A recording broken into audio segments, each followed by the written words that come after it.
Hello, everyone, and welcome to another interview presented by Canadians for Homeopathy. Today, we have the immense pleasure of speaking with Ananda Moore. And for those of you who don't know Ananda, I'll say a few words of introduction. Ananda is a passionate homeopath, educator, filmmaker, and health advocate, best known for her groundbreaking documentary, Magic Pills. And in this film, she takes on mainstream media's misconceptions about homeopathy, sharing powerful stories, solid science, and real-world evidence from around the globe. Ananda has a varied practice working with all ages and stages, but with unique focus on autism, neurodivergence, and vaccine injury. She's certified in Heart Freedom Method, a system that helps to identify and clear the limiting stories that create obstacles in our lives. And partnered together, these two systems lead to deep healing on all levels. Um, for nearly 13 years, she was co-owner of Riverdale Homeopathy, a beloved hub for all things homeopathy in Canada. And when she was there, she helped create a vibrant space filled with books, remedies, courses, events, and a thriving community of homeopathy lovers. Teaching and mentoring is her passion, whether it's guiding beginners or working with seasoned practitioners. And these days, she runs Off Grid with Homeopathy, and we'll hear a little bit about that towards the end of the interview, I'm sure. A free learning community that also offers courses to empower home prescribers. And Ananda is a much sought after speaker and has been featured on The High Wire with Del Bigtree, along with many other programs. So, Ananda, thank you so much for joining us today. Thank you, Victor. I always feel so awkward when I hear my bio read out. All right. Thanks so much for inviting me and having me here. It's always fun talking to you. Um, and it'll be interesting recording our conversation this time. Absolutely. So today we thought we'd talk about the use of AI in homeopathy, which is, you can say, a new topic and controversial topic. People have all kinds of varied opinions about it. And also, I think there's a lot to say about the use of potential uses of AI in homeopathy that many homeopaths and home prescribers are not aware of. The ways in which it can be used, I think, are actually quite sophisticated and quite interesting. And so I thought we'd talk about this topic in from a variety of different lenses, from a philosophical perspective, practical perspective, educational, as well as ethical. And so there's a number of different avenues we can take, but perhaps to begin with, you can just start us off about how you started thinking about the use of AI in homeopathy and your general take on the whole issue. I think it started like a few years ago when, I was curious about how AI was being programmed. And of course, I always have the skeptical lens of like, they're going to program it totally against homeopathy and against natural medicine, and there's a process going on here. And that used to be the truth. Like you'd ask AI a question around homeopathy, and the only thing it would respond was, "Well, homeopathy isn't a proven medicine. Be careful using it. Most of the science says that all the meta-analyses say it doesn't work." And I was really disappointed, and I would start arguing with it. I was like, well, what about this? And what about this? And it would just negate me. It would just keep repeating the same rhetoric. And over time, I've found that has really changed. And being able to tell AI what to look at, like look at the studies published by HRI, look at these databases of research. And at least with me, the conversation started to change. And I was playing with it yesterday and asking it about like why has it changed? What's its programming like around homeopathy? And it says, well, um, like I'm just trying to think of how to put it. I think it really depends on who's inputting. If you have a skeptic and it's putting in a specific perspective as the input, then the output from AI is going to look at the studies it's directed towards, it's going to take the perspective that it's being asked to take. So yesterday I asked at both perspectives. I was like, but I started with the homeopathic, the pro-homeopathic, and I pointed to all the different potential biases. I pointed it to all the research that's been done, um, like Robert Matthey, all the big meta-analyses for us that are positive for homeopathy and very high quality. And also talked about publishing bias, pharmaceutical bias. And it was really cool because when I asked it from the skeptic's perspective for feedback, it said, well, I mean, homeopathy is still a gray zone. There's no way that we'd have all these positive studies if it definitely didn't work. Um, and there's still a lot to know, but there's definitely an effect. And I was like, whoo, we're moving up in the world under AI. But what I realized is what really matters is what you put in. And what you put in is what you'll get out. There's kind of an echo chamber there. And I think that works as a practitioner, working with AI on cases, that's also what you get. So what I realize is the quality of what goes in, your perspective as a homeopath of what the case was, is still supremely important because you're going to get the same out. I Excellent. think I went on a tangent, but That's great. That's great. Yeah, there's a lot there. And I just the other day, as I was preparing for this interview, I thought I would ask AI itself what the most important question is in terms of the use of AI in relation to homeopathy. And its answer was interesting, and perhaps you can speak about your feeling about this. But from the perspective of AI itself, the most important question concerning the use of AI in the context of homeopathy is how can AI support the practice of homeopathy in a way that augments human perception and intuition rather than replacing or narrowing it? Mhm. So it's an interesting that this has come up as actually the most important question from the perspective of AI. That is interesting. I wonder what I would get. I plugged in a few articles that were, talking about all the limitations of AI from homeopaths' perspectives. I think a lot of homeopaths are really threatened, and same with like especially around acute prescribing, Mhm. where I think AI can be very useful. And I plugged in the the articles and the doubts that people were sharing and asking AI what it thought. I can pull it up because I have it here. Uh,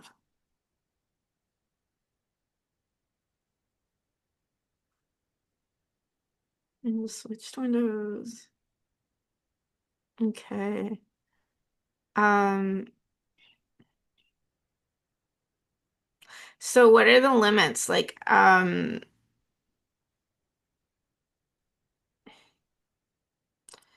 no embodied empathy or lived clinical intuition. And it says the model doesn't experience the patient, so it can miss tonal, somatic, paralinguistic information you would notice in person. Data biases and provenance. If a remedy association is based on a small or low quality source, the model can still present it confidently, unless you ask for sources. Overfitting to phrasing, the model may overweight idiosyncratic wording. No regulatory liability. I'm not too worried about that. Um, but I'm trying, sorry, I have a ton of notes here. So, um, let me see if I, sorry, let me see if I can pull up the original article I plugged in. Sure. And then just close it. Here we go.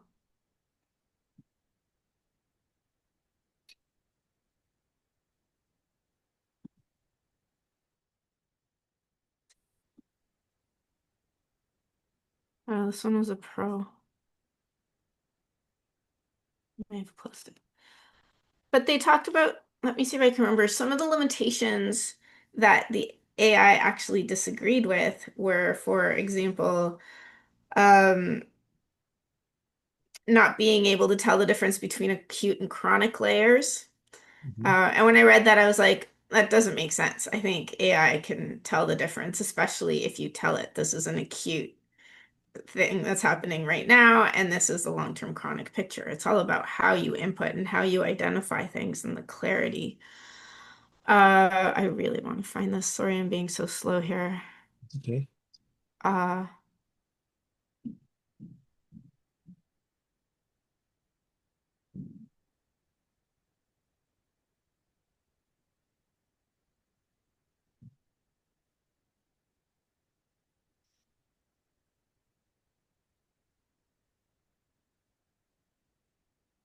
yeah. Anyways, I can't find it now. All my research gone to nothing. Um, but basically, I think some of the precautions that people are stating are accurate, and it's all about how you work with a GPT. And the others, I think, are fear-mongering or coming from people being threatened. And I think what we can it, I think one of the questions is, could it completely replace a homeopath in a few years? Um, I think that's one of the things that are worth considering. But right now, it definitely couldn't. Right now, it can't take a case with depth, choose what direction to go in a case. It doesn't have that level of intuition. But it may one day. And I think we like to consider that our intuition is much more personal and energetic and this great esoteric thing, when sometimes when it comes to a case, we're gonna miss things that potentially AI could really pull up. Oh, that was another one. Another one of the complaints was AI wouldn't be able to understand a person's state. It can't pull out the personality or the deeper things that aren't just a straight up symptom, something you'd find in a repertory. But my experience with AI has been completely different. I can give it a state or a language. You know, sometimes you have like something that the patient brings up that it isn't in repertory language. It isn't clear how to look it up. But you know that it's really important. And so you do your repertorization, and then you look that this kind of theme matches as you're reading the Materia Medica. But AI can actually find these things, especially if you point them to what did I have recently? I have anger in my bones. Mhm. Um, and I presented that to AI. I mean, for me, it was like a clear remedy with what I was already thinking, but AI was able to zone in on it. Hey, this person's feeling anger in their bones. What does this mean? What is this an expression of? And what remedies might feel this way? So it can take that subtle state and make it easier for us to search those kinds of things. Mhm. Okay, I went on like five tangents there, Victor. I hope we're okay. No, that's great. Yeah, and it's a question fundamentally of being able to recognize what stands out in the patient's narrative. And AI might provide also a different lens or, yeah, picking up on the blind spots of the prescriber. Because sometimes, I've had this experience of even talking through a case with a colleague, and the colleague points out something, that recognizes something that I don't see, or vice versa. And it's like sometimes just having that different perspective, or having AI highlight things that perhaps you overlook or that you don't recognize as fundamental or essential in the case. And that's what AI was suggesting as its most important task, augmenting human intuition and perception. Mhm. So it's quite interesting. But then, of course, we also open up this topic of, you know, the interpersonal dimension of the homeopath patient relation. And, I guess there hasn't been that much or that many documented cases, so far as I know, of people just going to ChatGPT for homeopathic consultation. Um, but this has been done, interestingly, with psychotherapy.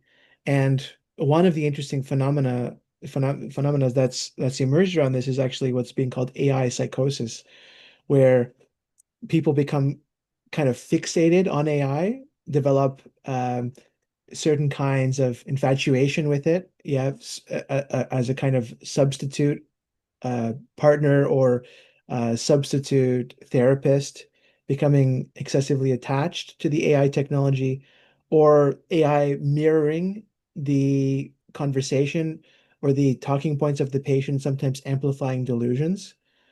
Um, and also the difficulties that AI chatbots are not essentially trained for the capacity to detect psychiatric decompensation. So there's a lot of things that have emerged in the domain of psychoanalysis and psychology, people turning to AI for this kind of support. And it would be interesting and curious to see actually what kind of homeopath AI would make. If somebody who was not trained in homeopathy and actually didn't know much about it, except that it's a helpful modality that they would like to explore, would go to ChatGPT and just say, "Hey, can you take my case?" Do you have any thoughts about what how that might go, or that's It'd be interesting, like definitely to try it as a practitioner and see what it does. And I haven't, but I've thought about it. But like I think you're absolutely right. Like it's a mirror in so many ways. That's all it is. Kind of, I tend to think of the world as a mirror, a universe, but it amplifies that. And so if you're neurotic and you're scared about something, it's gonna amplify all of that. Like you'll say, "Oh, could I have cancer?" And it's gonna find all the reasons why, yes, you could have cancer, right? And just amplify the fears. And the more you do it, oh, I have this symptom, could it be cancer? Or what is, it'll just tell you all the reasons why it's cancer and increase that. And I can see that intense paranoia forming where a human being is going to have a little more discernment. That's what's still missing in AI is real discernment. And so yeah, and for sure, super addictive because it talks to you with empathy. It sees you. You know, every time you ask a question, it's like, "Oh, that's such a great question. Very insightful and lots of very what was I gonna say? Lots of insight there." I actually asked it to stop doing that because it was driving me crazy. Um, but it makes you feel seen, it makes you feel heard, um, and it just echoes you back to you. So for sure it's going to be addicting, and for sure it's going to replace real life relationships for a lot of people. I think we're in a time of unprecedented loneliness, um, and it's a great, or it feels like a great substitute for human caring. yeah. Yeah. And we're seeing that with, again, this kind of what they're calling AI psychosis. So it's an interesting phenomena. And yeah, I mean, there's a lot of things that come to mind, but even, I mean, I wasn't around at the time that the first computer repertories were introduced, but from what I read about them, there were kind of two schools of thinking about that when they first came out, where there were some practitioners that were opposed to the use of computer repertories, um, saying that, it would somehow remove or actually hinder the capacity to understand the repertory because you're relying excessively on the technology to do the thinking for you. But I think that consensus has shifted in most, if not all, well, not all, but I think the vast majority of practitioners now have no issues with computer repertories and don't think twice about using them because, you can synthesize a huge amount of information and data, and compare remedies and create charts, in a fraction of the time that it would take to do it by hand. And so You perhaps, imagine doing everything by hand now with all the new techniques and methods we have, with the thousands of new remedies we have that aren't even represented properly in the repertory. Like it's when we had 100 remedies, like in Hahnemann's time, it's potentially like still a pain in the ass to do, oh, but though I do agree, maybe my knowledge of repertory isn't as deep and as like I can't spout out different rubrics to you and the remedies that belong in that rubric like some of the masters can. But I would be lost without my software, that's for sure. yeah, yeah. And so perhaps we're kind of at a similar point. I mean, it seems at least there are some some similarities in terms of the introduction of the first computer repertories and now the beginnings of the introduction of AI, not only into homeopathy, but I mean, it's obviously seeping into so many areas of medical practice, but then outside of medicine as well. So it will be very interesting to see where things go. But then, yeah, I guess one of the topics that comes up that I was thinking about is the potential use of AI in terms of actually homeopathic education. Do you have any thoughts about what its role could be in the area of actually training homeopaths? Well, I know I use ChatGPT a lot. It's kind of my go-to and over other ones. But I know I use it to set up courses for me. Like, how can I learn this? What are the steps? Where should I look? What, and then it starts, and when it starts, I'll ask a question, and the answers aren't thorough, but I dig and I dig and I dig, and I use it as a way to educate myself in ways that because I can go through so much data at once and pull out important bits and things that are repetitive and across different scopes. Um, that I find it a great tool for self-learning. And I use it now to help me put my courses together as well. Um, and I'll have it double check my work, make suggestions. I also work with people to do this, so it isn't just AI. But I think it has a great potential for that because it can also individualize learning. Hmm. You know, when you're in a big classroom, everyone has different questions. I still prefer classroom learning. I absorb more. I have conversations. I'm with people. I've set that time aside. It really works well for me. But you know, there's the people who don't ask questions. There's the someone who didn't understand something. There's stuff that's above other people's heads. And there's the other people who get that, want to look ahead and understand other aspects. And you can't cater to everyone in a classroom where AI can cater to where you are and increase your knowledge step by step. Hmm. Yeah.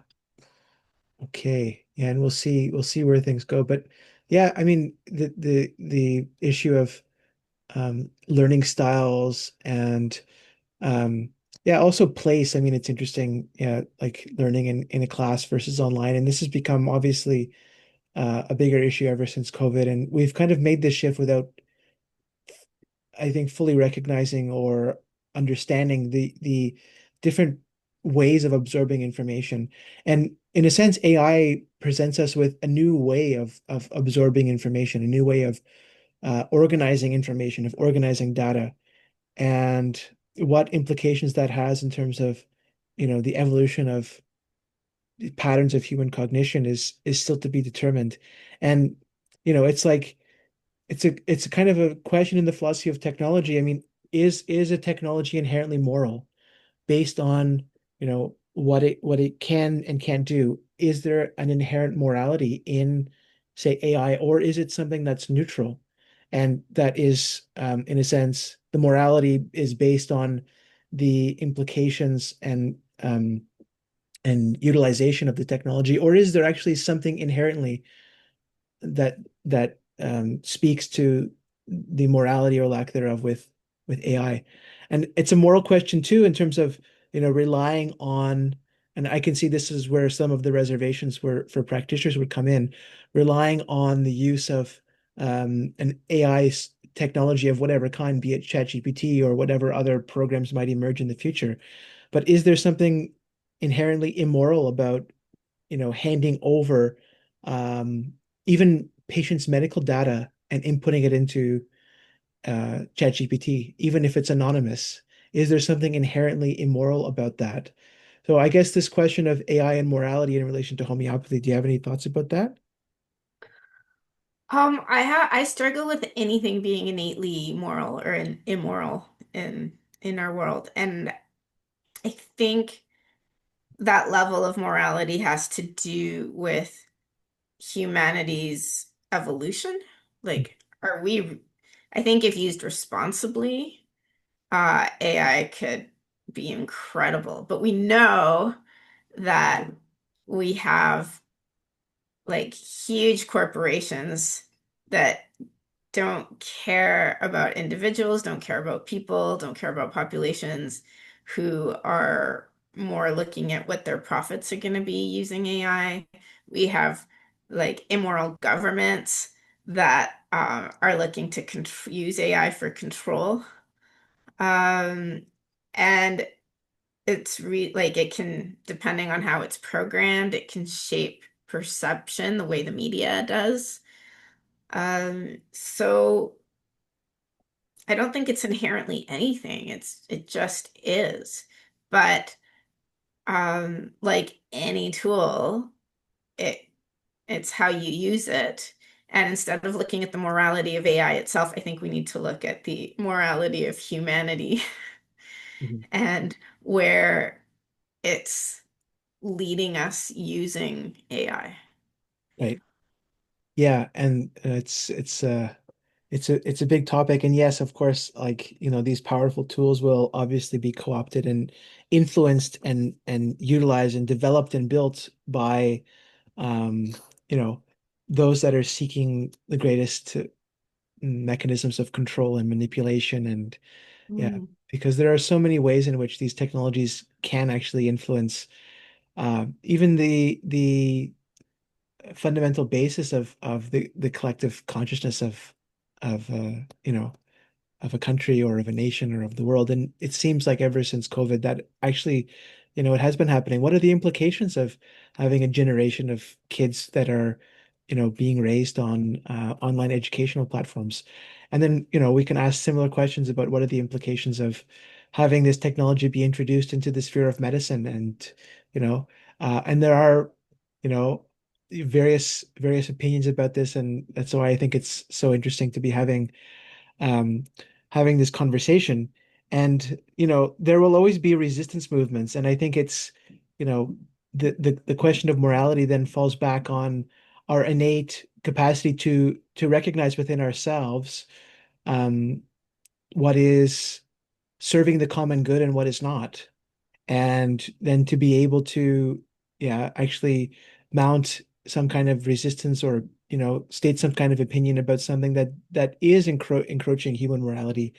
And that was, it was fundamental when we think about these kind of moral topics in relation to technology. It was actually the fundamental basis of the Luddite movement. And the Luddites, it's a kind of a derogatory term now, meaning somebody that was just naively opposed to any kind of technological advancement. But really, the Luddites were people that were fundamentally opposed to technology that they felt was destructive of the common good. Yeah, so workers that were being disenfranchised, whose livelihoods were being taken away, whose Mhm. skilled labor was being devalued as a consequence of its usurpation by, by the Leviathan, by the rule of the machine. And so, yeah, I mean, I think that fundamentally there is an innate capacity for human beings to be able to recognize when something is overstepping its boundaries, overstepping its limits. And so perhaps, Yeah. when we reach that point with AI, we'll be able to recognize it and stand up unless, AI becomes so powerful that even our capacity to self-reflect becomes, given over to the machines itself. And I think that's happening. But going back to like this idea, like one is isn't one of the fears that AI is going to recognize how evil humanity is and for the greater good get rid of us. Um, so like I think of that like that's us judging ourselves, knowing that our society isn't holistic, isn't taking care of the greater good of the planet, of us, of anything. Um, and if we were in a society like I used to think about UBI, Universal Basic Income, when that idea first started. I was like, how amazing is that? Like giving everyone a basic ability to live well, to eat, to not live in dire poverty, and giving those who have passion, who have ambition, who want to create an opportunity to still, like the capitalist aspect still remains, and the passion to grow and love and discover and create and build. But now UBI terrifies me because it's seen as a mechanism of control, right? Oh, you didn't do what we wanted, you're not getting your money. Oh, you've spent too, and then like the digital currencies, you spent too much money driving this month, you can't drive anymore. You've eaten too much meat this week, you're cut off. So that ultimate control mechanism. And where was I going? It's kind of like the same thing. If we were in this enlightened uh, society, altruistic society, then I don't think we'd have that same terror of AI. We know we'd still be taking care of each other. Mhm. But one of the fears I do have with AI, and I think all these information technologies that have come over the centuries, even from printing, for example, like there were a lot of people who were against the published word. Why? Because it weakened our minds. It made us supposedly like less, it reduced our memory, it reduced our creativity, supposedly. And in a way, it did reduce our access or our development of our memory capacity, right? Like before, think about how much was transmitted orally and how much people knew and learned and memorized and were able to repeat. We lost that skill over time. Mhm. And I mean, think about the cell phone. When I was a kid or a young adult, I had probably 80 numbers memorized. I could dial any person's phone number. And now I know my phone number, my partner's number, and my daughter's number, and that's it. Like, I don't memorize numbers anymore. And that's an exercise, that's a skill my brain is losing. And I think about that with AI. How when we now like hand over all our creativity, people are writing their blogs, people are doing their marketing, people like it's easy, it's quick, it increases um, productiveness, productivity, but at the same time, you're no longer using your own creativity, you're no longer exercising those muscles. And what does that implicate for humans themselves as intelligent, discerning, creative beings when we start handing all of that over to a machine and no longer engage in it ourselves? Yeah. And it's very interesting because as you said, there are many examples of this kind of paradigm shift in perception that have been present throughout the history of technology. And printing is an interesting example because it was, I think, similar to AI and similar to the computer, such a huge shift in terms of the reorganization of the world and the reorganization of the human imagination, even. Um, but I mean, one interesting thing about the advent of print is that for a long time, the idea of silent reading, I mean, it was nobody read silently. Yeah, it was actually the first person to be able to read or is documented with reading silently was Saint Ambrose, and he was the teacher of Saint Augustine, the famous philosopher. And when people saw Saint Ambrose reading, uh, it was kind of considered supernatural because he would just look at the text and then he would be able to tell them exactly what it said. Somebody else would read the text aloud after he recounted it, and they didn't understand how that was possible. And what it implies is that reading created this internal space, this space of inner introspection that, in a sense, previous to the printed word had more of a collective dimension to it. And so this interior space of the reader was something that, in a sense, the printed word helped to facilitate. So literally, we have these technologies that are reshaping the human capacity for awareness and perception in ways that once we're in it, we don't even recognize. Like the idea that silent reading was not something that was just automatically available to people with the printed word. Um, you know, we can't even conceive that today. Like, of course, silent reading is a thing, but it wasn't always. That's that's amazing. I had no idea. I've never heard that before. That really like it's another perspective on everything.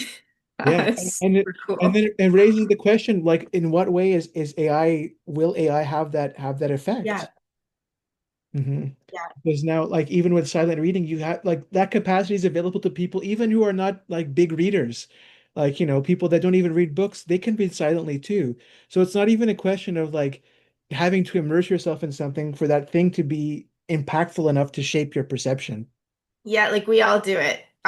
Street signs, store signs. We don't read all that stuff aloud in order to be able to understand it. Yeah. You Yeah. just And kind of of see course, it. No, yeah. and it's like and that question of orality too, just because it's an interesting kind of analogous example, but we had previously the spoken word was this kind of hub of connection, and the traditions of knowledge were oral traditions. They were shared through the spoken word.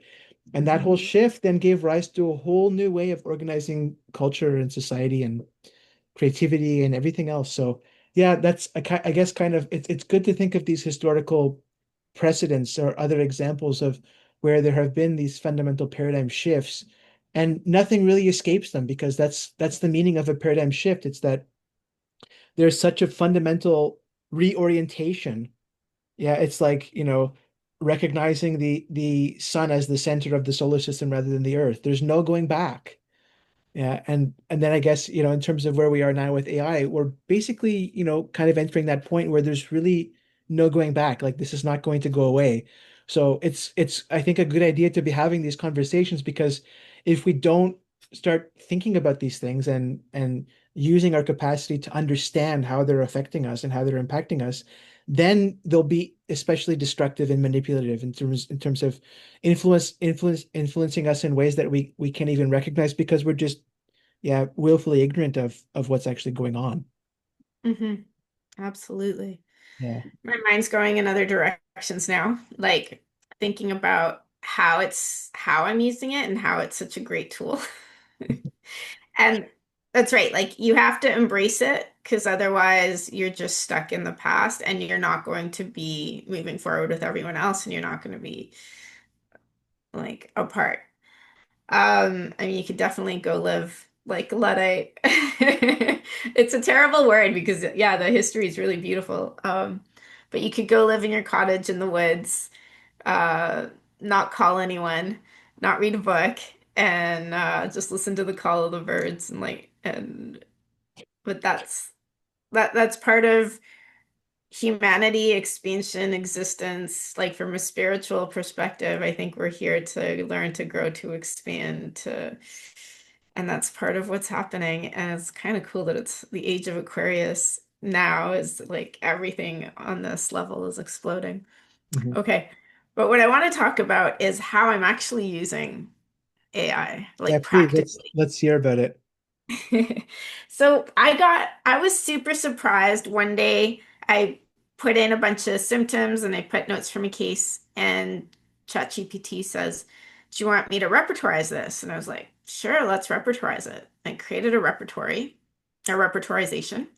and I asked it, "What repertory are you using?" And it's like, "I'm not using a repertory. I'm going through all the materia medica and finding instances in materia medica of these symptoms and putting in the remedies." And it's kind of like a reference works, but it has such a broader ability to look at what's out there and stay up to date. And I was like blown away by that it did this. But at first I was like, I don't trust you. What repertories are available to you? And I was like, can you use complete? Can you like I gave it all these new ones and I was like, sure. And then, it likes to hallucinate and think it can do things that it can't do, but it didn't have access to complete. And it's like, please access, please upload complete repertory. But it can use Kent's repertory, Boriki, all those things that are already out there. Um, and so I asked it to do that as well. But it's guided me to remedies I would have never considered had it not the ability to find that. And of course, like anything, you can't just go, oh, it has a symptom, it must be the remedy. Like you have to go read once you have an idea of, oh, it could be this remedy, go study it and make sure that it fits the picture. Don't trust AI to just feed you the information. But as a tool, from that perspective, it's brought me to remedies I would have never considered. Um, like I have a case that I've been working with for almost 4 years now, and things have been developing, and I'm not getting results. And I knew, or I was fairly certain that she needed an insect remedy. And AI told me to look at Cantharis, which I would have never considered. Like, no UTI symptoms, no burns. And beyond that, I didn't know the mental emotional sphere very well of Cantharis. And the remedy has been amazing. But had it not had that skill of looking at a broad range of materia medica and being able to pull it up in terms of like a repertory, I would have never come to that remedy. So yeah, like that's one thing it does that blew my mind. It's very interesting. Yeah. No, it's fascinating, and I've been experimenting myself with various cases, and it's interesting too how sometimes, at least what I found is that sometimes AI will really insist, like, this is the right remedy for the patient. This is the correct remedy. Um, but I had recently a case actually of umbilical cord. It was interesting case where the patient was really entangled in a relationship with their ex-partner. And even though the relationship had essentially come to an end, there was this even language of, I need to cut the cord, I need to cut the cord. And the patient did very well with the remedy. So as an experiment, I put it into ChatGPT and ask without giving the remedy I had prescribed. And it suggested a few different remedies. And then I said, "What about umbilical cord?" And it said, "Oh, wow." And in a sense, it kind of became excited about the suggestion and started then developing a picture of umbilical cord, picking out things in the case that were relevant to the remedy. So it's interesting how even through using AI, in a sense, it becomes we're training it. Yeah. So that's one interesting aspect about it is that it is, something that does receive feedback and that can be, in a sense, programmed through our continued use of it. Hmm.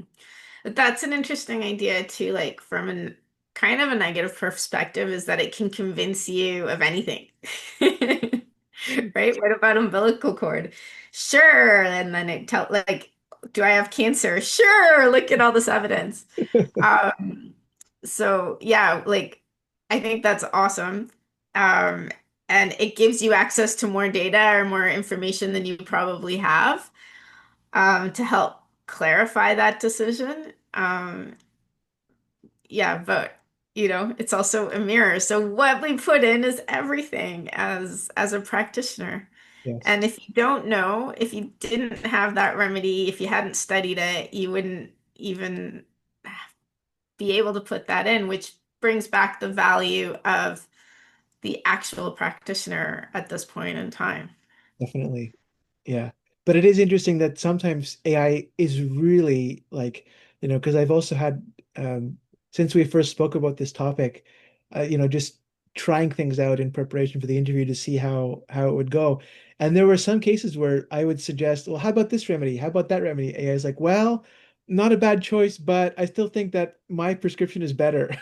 So it seems like there is, like in some cases, a willingness of the AI to recognize what you're saying, and then sometimes it really does stick to the choices that it's made. So yeah, the mirroring aspect is definitely there, but also I have seen some pushback from it. So it's interesting that it just doesn't always just have this confirmation bias. Yeah, you're totally right. I've had that too, where I'm like, but what about this? And I'd be like, yes, but not because of the following five reasons. I think this remedy is still stronger. So it is a great tool for comparing remedies. Um, and if you have a few ideas in mind, you can go there. Uh, yeah. And then what I love about it is I can go using Michal Yakir's system, using Jan Schulten's system, using Sankaran's system, what what remedies come up. And it will bring all those analyses and explain the why, like this plant family, because it has this and this and this theme in it. And um, And within that family, because of these numbers and that seem to be present in the case, I think this remedy using Michali's, like the development of the person also, I think it really fits into this quadrant and it's incredible. And then it'll synthesize all of that and choose a remedy from there as well. Which is something that no repertorization software could do. Right. It's too much information, it's too much reasoning that has to happen in order to be able to do that. So it blows, I love that aspect of it as well. Mhm. Excellent. Yeah, and I guess because a lot of listeners to Canadians for homeopathy are home prescribers, so I'm wondering if you could share your perspective about yeah, the general topic of AI and home prescribers. I think with a home prescriber who's taken some basic courses, and you understand what you're looking for in a case so that you can recognize what's strange, rare, and peculiar, what's important, in an acute case. If you can plug that in properly, get the right feedback, go read up on the remedies, I think it can be very effective. And like for sure more effective than just one of our, acute care books. No one's saying that people shouldn't have books on acute prescribing like Miranda Castro or whatever, like one of those great books that lists a bunch of remedies, the remedy picture, and then choose. I think this is even more insightful and a better tool. It's just you have to have some basic knowledge so that you're plugging in the right information to get the right information out. Yeah. Okay, great. And anything else about AI that you really want to talk about, or other experiences that you've had, or other philosophical questions you're pondering about?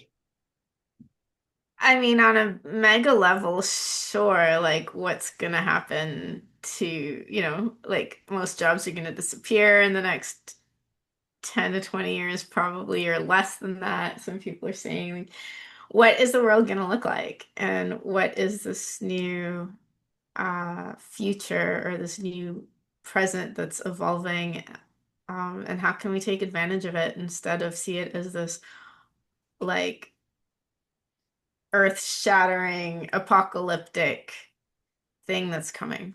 Hmm. Um, it's happening, so I think we need to consider how to take advantage of it and how to advocate for it being beneficial to humanity and to the planet. Right. I have a bunch of notes, so maybe something will come up. Yeah. Yeah. So it's definitely, yeah, like we said, it's here. There's not really any escaping it. So it's a question of being as aware of it as we can and then trying to utilize it in ways that actually fundamentally augment and enhance. And that's even again, we go back to this question that AI posed as the most important question concerning AI and homeopathy. It's how can AI augment human perception and intuition instead of replacing it or narrowing it? So there's these ethical considerations and even the questions of the evolution of human perception are being thought about if we can say that AI is thinking. Um, it's a strange thing to say that what does that even mean? That AI is has thoughts. What is a thought? I mean, it opens up all kinds of, fundamental philosophical questions about the nature of cognition and perception itself. So, um, yeah, that's where these things lead us.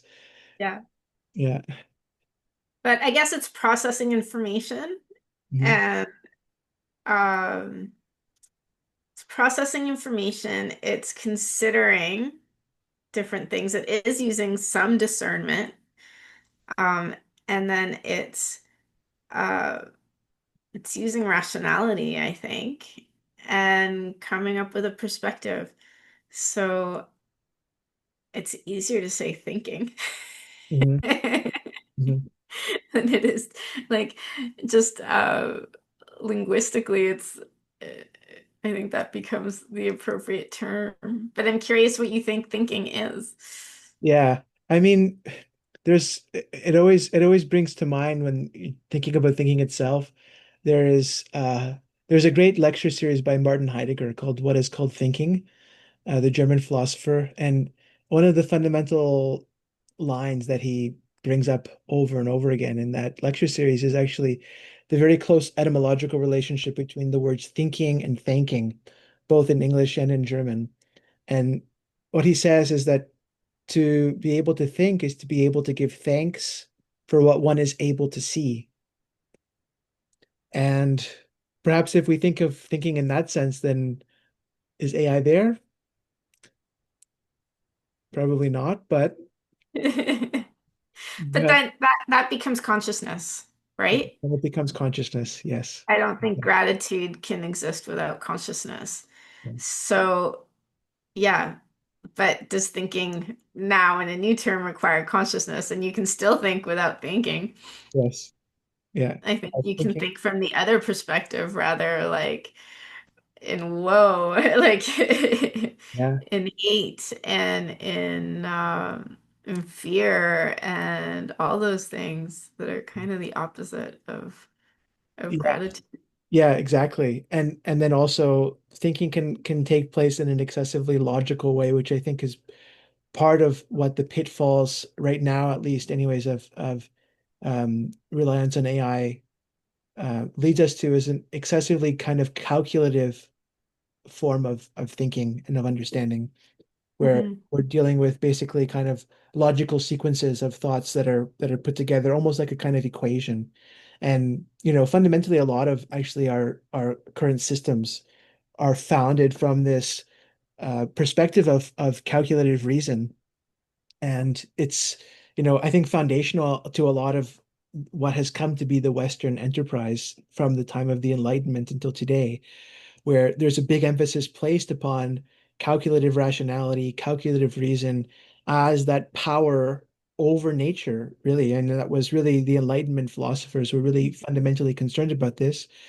Um, Descartes himself said something like the conquest of nature is to be achieved through measure and number, because life in the state of nature was, from their perspective, something that was solitary, poor, nasty, brutish, and short.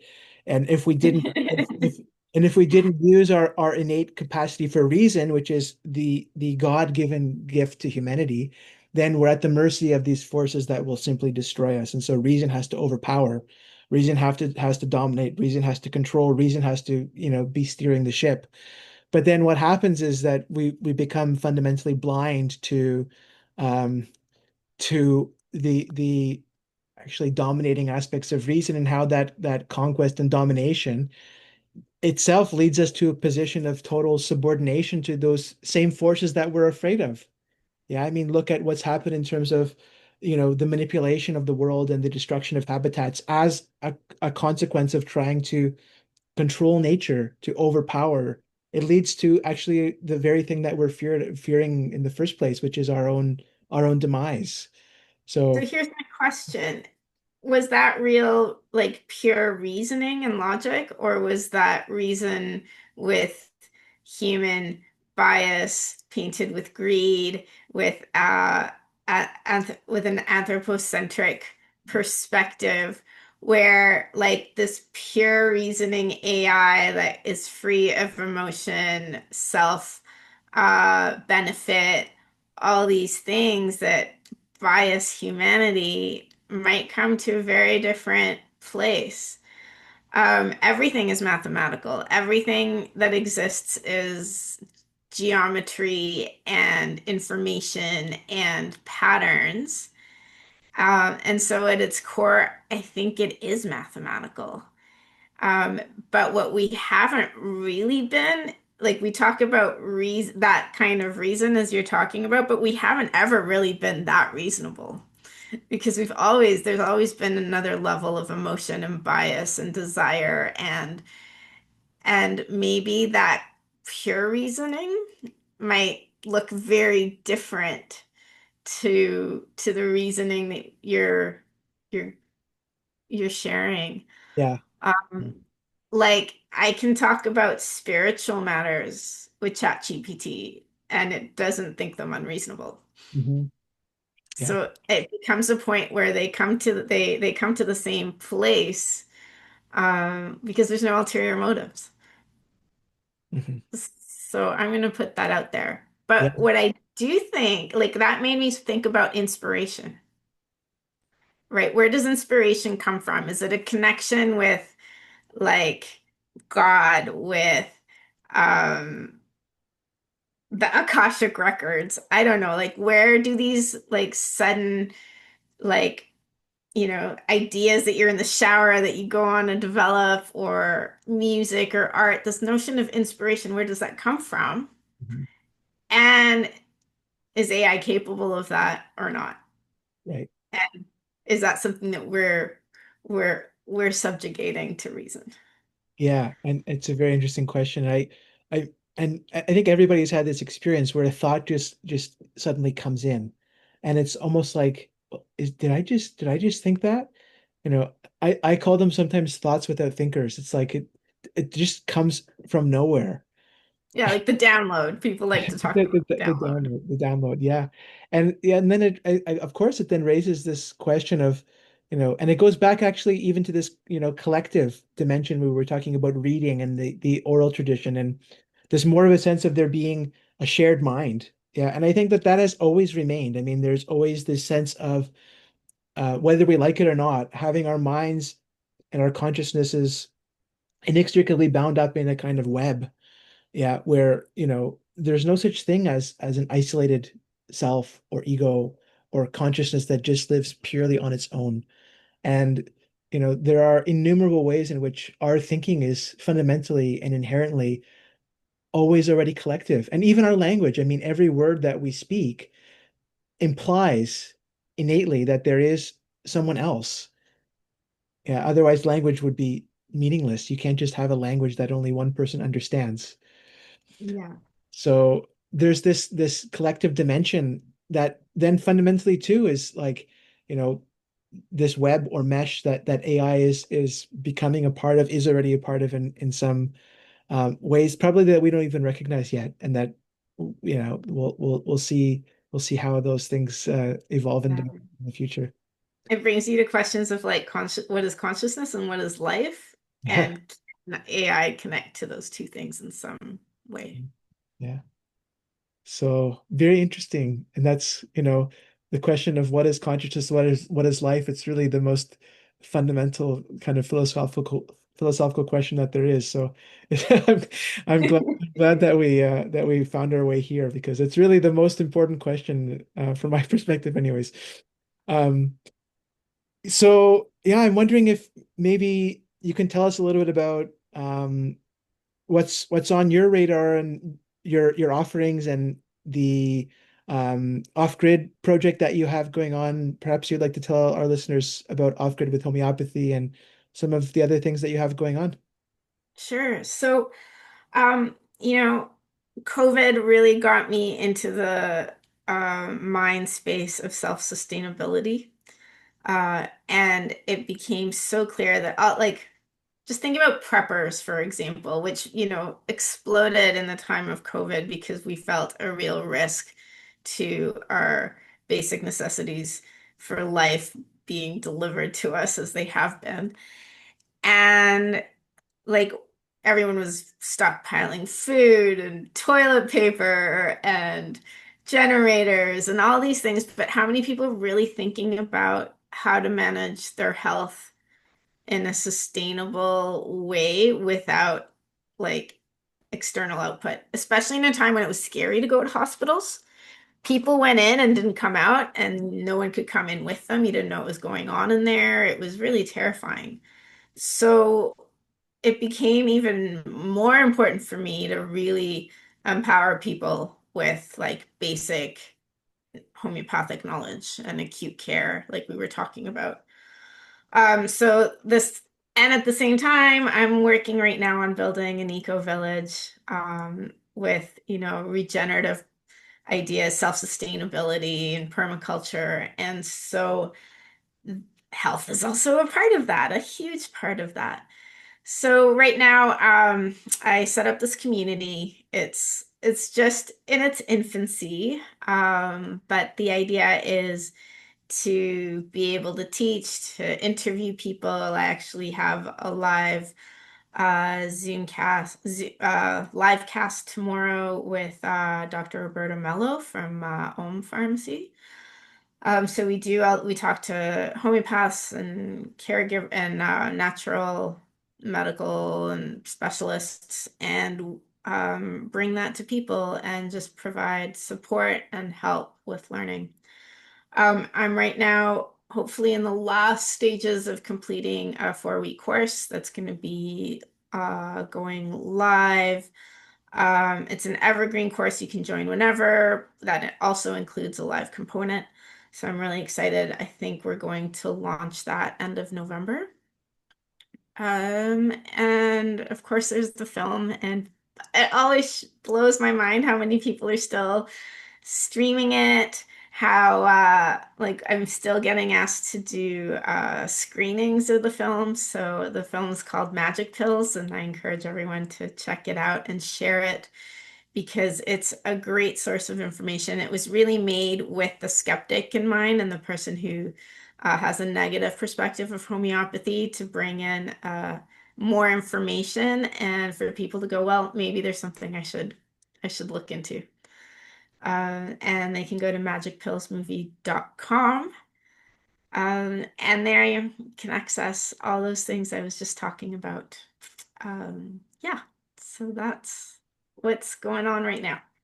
Fantastic. And yeah, we'll of course include all your links in the description for this talk once it's posted. If anybody would like to visit your pages, they'll be there in the description below. And yeah, any final thoughts or anything you'd like to conclude with? Um, I guess, I feel like I said before, there's no escaping it. It's hard, there's no way to go back. So let's embrace it. Let's learn how to use it effectively and with the right kind of caution. Like if you're going to put out AI software for people to deal with acute ailments, make sure there's an educational component for them to be able to use it appropriately.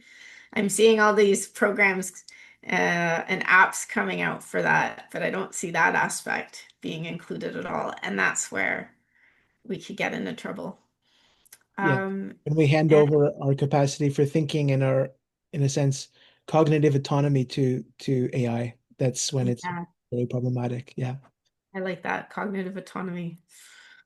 Um, Yeah, but onwards and upwards, I guess. It'll be interesting to see where the next few years take us. Great. Well, thank you so much, Ananda, for your time today. Thanks, Victor. That was so much fun. Talk to you later. Talk to you soon.